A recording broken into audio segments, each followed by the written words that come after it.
Hello, good morning. সকাল সকাল আজকে ব্লগটা শুরু করে দিয়েছি। আর তোমরা সবাই সবাই কোথায় গেল? আমার ছোট্ট মাম্মামের আজকে বার্থডে। সবাই কিন্তু উইশ করতে ভুলো না। আর এখন ওই যে বিরক্তকর একটা কাজ না, সকাল সকাল উঠে স্কুলে যাওয়া। কী হবে, জন্মদিনের দিন সকালবেলায় উঠে স্কুলে চলে যাচ্ছে। তো মাম্মাম স্কুলে যাক। তো চলো আমি আজকে সারাদিন কী করি, কীভাবে মেয়েকে সেলিব্রেশন করে, তো তোমরা সবাই দেখতে থাকো। এই দেখো আমার চিংকি। ও চিংকি পেয়ে গেছে। তো চলো পুরো ভিডিওটা দেখতে থাকো।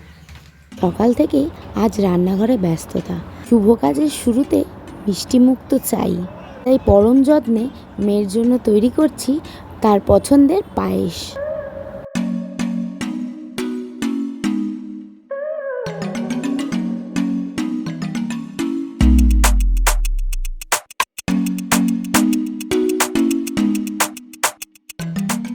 আমার রাজকন্যাকে সুন্দরভাবে সাজগোজ করে দেওয়ার পর ওর ওই মুখের হাসিটা দেখে আমার সব ক্লান্ত দূর হয়ে গেল।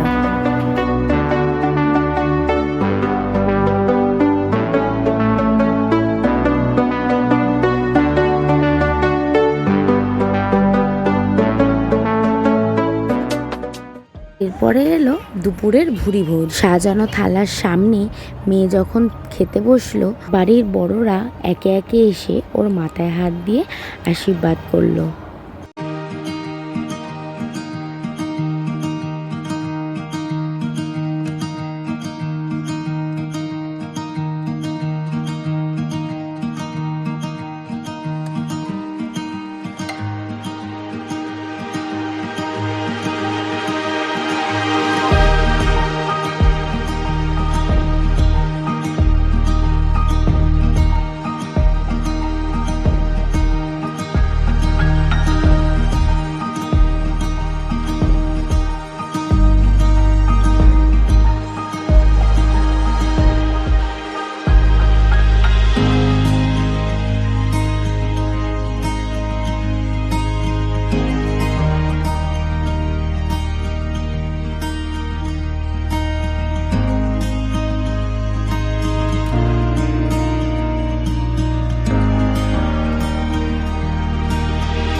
সবারই ভালোবাসা ও কামনা আর আশীর্বাদের চাদরে মোরা মুহূর্তগুলো দিয়েই শেষ হলো আজকের আমাদের আনন্দের এই দুপুরটা।